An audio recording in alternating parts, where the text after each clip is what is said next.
Hello friend, কি খবৰ আপোনাৰ? আশা কৰো ভালে আছে।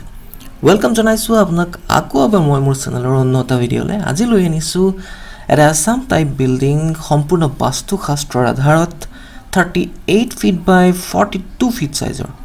আহকচোন ভিডিঅ'টো আৰম্ভ কৰো।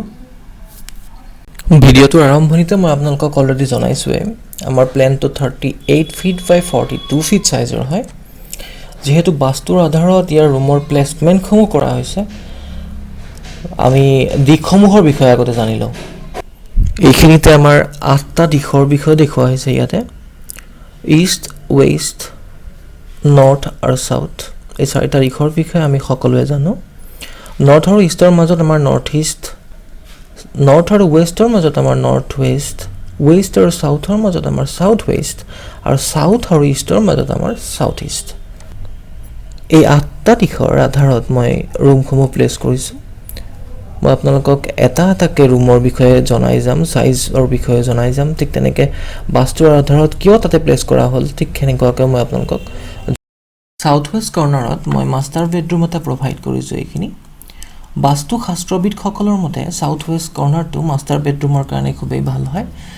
লগতে তেখেতসকলে জনাইছে যে সাউথ ৱেষ্ট কৰ্ণাৰত যিহেতু পৃথিৱী এলিমেণ্টৰ স্থান হয়, গতিকে এনেকুৱা স্থানত কোনো ধৰণৰ বৰিং ৱেলৰ কাৰণে গাঁত খান্দিব বা সেফটিক টেংক প্লেচমেণ্টৰ কাৰণে এইখিনি স্থান নিৰ্ভৰযোগ্য নহয়।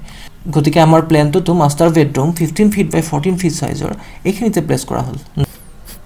নৰ্থ ৱেষ্ট, যাক আমি বায়ুকোণ বুলিও জানো, নৰ্থ ৱেষ্ট কৰ্ণাৰটো bedroom, guest room, office, kitchen, toilet হিচাপেও ইউজ কৰিব পৰা যায় একৰ্ডিং টু বাস্তুশাস্ত্ৰ।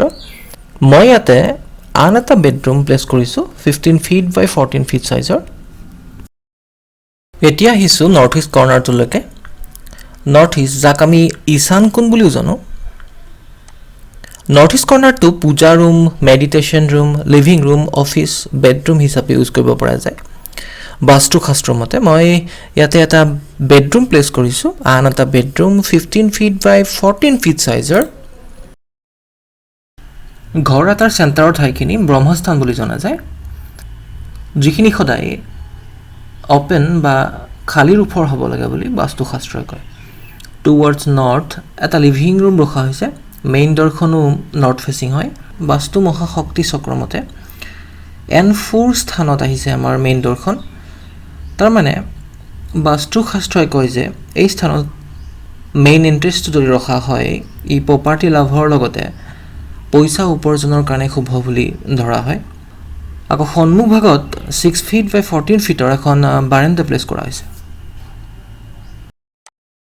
টুৱাৰ্ডছ ইষ্ট আমি প্লেচ কৰিব পাৰোঁ guest room, office room, bathroom, কিন্তু টয়লেট নহয়, লগতে পূজা ৰুমো। এইখিনিতে মই এটা পূজা ৰুম প্লেচ কৰিছোঁ 8 ফিট বাই 8 ফিট সাইজৰ। আকৌ তাৰ অপজিটত towards west bath cum toilet এটা প্ৰভাইড কৰা হৈছে, যদিও অকণমান যদি about 3 feet towards west of north ৱেষ্টৰ পিনে আহিব পৰা যায় তেতিয়া বেছি ভাল হয়, কিয়নো ৱেষ্টৰ দিশটো হৈছে গেইন আৰু ফুলফিলমেণ্টৰ ঠাই। গতিকে টুৱাৰ্ডছ ৱেষ্ট অফ নৰ্থ ৱেষ্টৰ পিনে আহিলে এইটো স্থান হয়গৈ ডিপ্ৰেশ্যনৰ। চ' এইখিনিতে টয়লেট কাম বাথটো ৰাখিব পাৰিলে বেছি ভাল হয়, যদিও বা ৱেষ্টত প্ৰভাইড কৰিব পৰা যায়। অগ্নিকৰ্ণৰতে মানে সাউথ ইষ্টৰ দিশতে কিটচেন কাম ডাইনিং ৰুম ৰখা হৈছে। এইখিনিতে মন কৰিবলগীয়া এইটোৱেই, ফায়াৰ জোন মানে সাউথ ইষ্টৰ ডিৰেকশ্যনত কুকিং ষ্ট'ভ ৰাখিব পাৰিলে বেছি ভাল হয় বাস্তু চক্ৰত দেখুওৱা ধৰণে। গেষ্ট ৰুমটো ৰখা হৈছে 15 ফিট বাই 14 ফিট সাইজত। বাস্তুশাস্ত্ৰৰ মতে এই স্থানত ডাইনিং ৰুম, বেডৰুম, ষ্ট'ৰ ৰুমৰ লগতে টয়লেটো ৰাখিব পৰা যায়, কিন্তু সাউথ ৱেষ্ট ডিৰেকশ্যনতহে টয়লেট ৰাখিব পৰা যায়। সম্পূৰ্ণ প্লেনটো এবাৰ চাই ল'বচোন ডাইমেনশ্যনৰ সৈতে।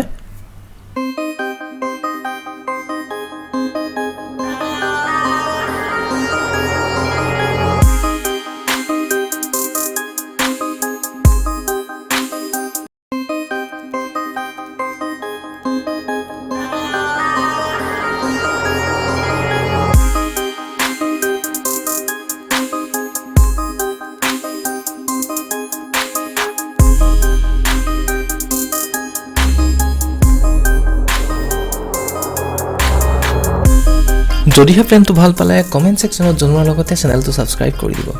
তেতিয়াহ'লে আজিলৈ এৰিছোঁ, আকৌ এটা নতুন প্লেনৰ সৈতে লগ পোৱাৰ প্ৰতিশ্ৰুতিৰে ধন্যবাদ।